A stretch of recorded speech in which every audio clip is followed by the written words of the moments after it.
Let's caffeinate this conversation. Are the flyaways gone? The what? Are the flyaways gone? I know from experience girls are Just do your thing. Very insulting. You're the... Could you do that to my hand? sure. I could just do one here like this. Oh It's my. not even. Okay. It's lovely. La, la, la. Is it better? Yes. Is it terrible? I just hate for you to see it, not for you. No, it's fine. Here, I can just keep that.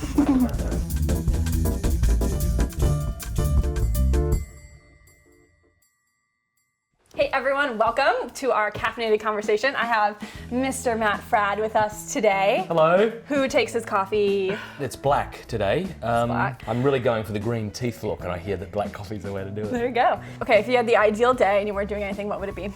Not doing anything, so Just that's it. chilling out? Just No, not- my ideal day would be waking up a little later than usual. Maybe going, doing a workout maybe, and maybe going to mass. And then just spending the rest of the day lying down. Just lying to people, Not or- speaking falsehoods, lying down Just- on a couch I and just like it. reading philosophy books. That would make me happy. One philosopher of choice? Right now I'm studying Edith Stein, Solid. who became St. Teresa Benedicta of the Cross. I know. And so I'm really enjoying what she has to say. So if you had to meet one person in history and could have a conversation with them. Don't let it be Jesus. Yeah, that was what I was gonna say. Pascal, The bird lady. Blaise Pascal is one of my favorite. Even Rene Descartes, I think therefore I am. That's from him. He recognized that his senses could deceive him. He also recognized that he's had dreams in the past that when he was having them, they felt like real life. And so he'd ask the question, how do I know I'm not dreaming now? And can I know? How do I know that the external world is real? How do I know that other minds exist? And that's something I actually dealt with when I was a teenager. Huh. Yeah, I was like 16 and I was afraid that no one else existed but me. Really? Like genuinely Legit. though? This is ridiculous, I know, but since we're on the couch, So you- it's a safe place. You bought into it's all a dream, or? And I remember having this conversation with my friend in the libraries, and I said, Gareth, I'm afraid that you don't exist. Like, how do I know that you exist? And he's like, and he was really worried about me. I said, no, I do. And I said, but you would say that, wouldn't you? But it's just this idea called solipsism. Right. It's actually a thing. We did not expect to be talking about solipsism. No, we didn't, but that's sorry. okay. What else should I talk about? That's who you would meet. In all seriousness, so the Porn Effect, you're the founder. What was the... In all seriousness, the porn effect. What about it? No, but just tell us a little bit. I mean, I know you've been doing this for years, but what was the catalyst behind actually Talking starting it about up? porn for a living? Yeah, what was... Well, it was a couple of years into my marriage, and I had begun to find a great degree of healing from this, and I realized there wasn't a whole lot of people talking about it at the time. So I decided to. That's it. Just go. Yeah. That was it. When I would get up and speak to a crowd of 3,000, whatever, at a Steubenville conference, I knew that a good number of these young men and women were looking at pornography. And it was just like a burning in my heart, Pornography is the enemy of real love. It's a shame that too many people are trotting out this rubbish about porn can complement sexual intimacy with one's spouse. It doesn't, it competes with it.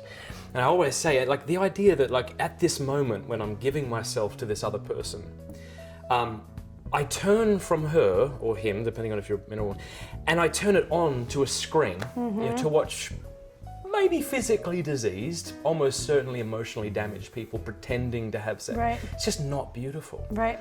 It's not lovely. And we want our sex lives one day to be beautiful and lovely. It would be a better thing for a man or a woman to remain single their entire life than to marry a man or a woman who is incapacitated to love you. Like, that would be a better thing. And it says a lot about someone, a man or a woman who recognizes, gosh, this is a problem and I hate it and I want to be free of it.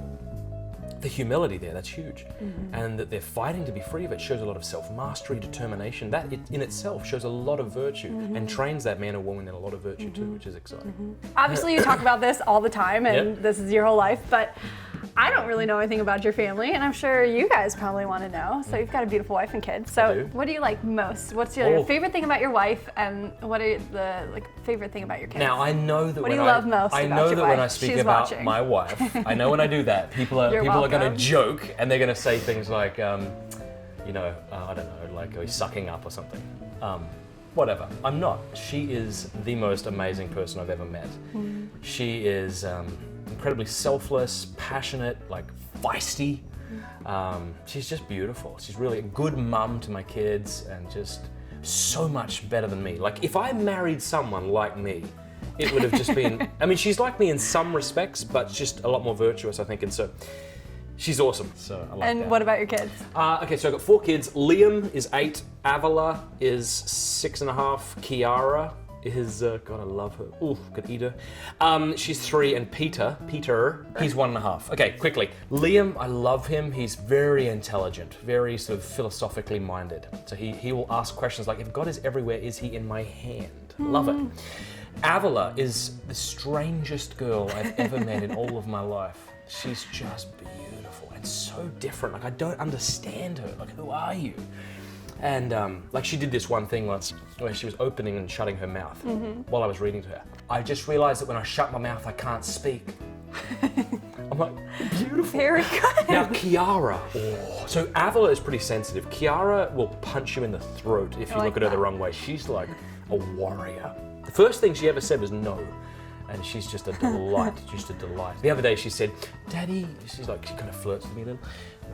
Because it's like, I know it's Lent, but she's 3, could we have dessert? And I'm like, well, she's like, come on, just be a good daddy. That's what she said, just be a good daddy. And then Peter is he's in that stage where he's breaking and throwing everything. And which is different, because the other kids were all kind of high energy and they would break stuff. Whereas Peter's kind of chill, and he'd be like, This is why we can't have nice like, things. whoa. Yeah, exactly. That's so funny. Okay, so That's do you fun. have a plan? I mean, obviously you speak on all this, but do you have a plan for how you're gonna bring up pornography with your kids and like? Already done it. Really? Yeah.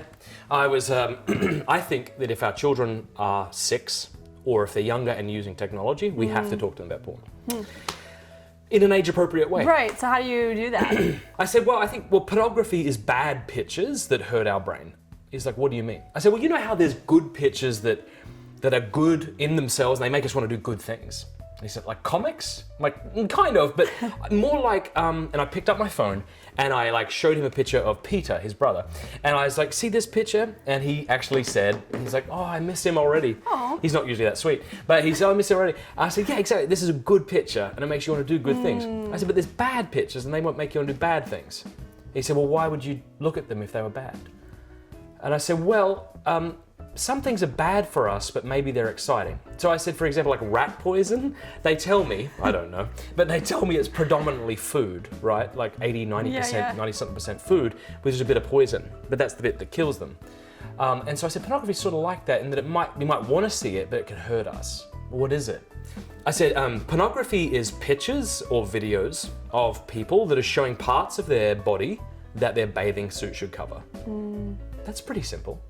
And I said, if you ever see that, maybe someone will show it to you, maybe, I said, you should always tell Mummy and Daddy. And we'd be so proud of you. So proud of you for telling us. You'd never be in trouble or anything like that.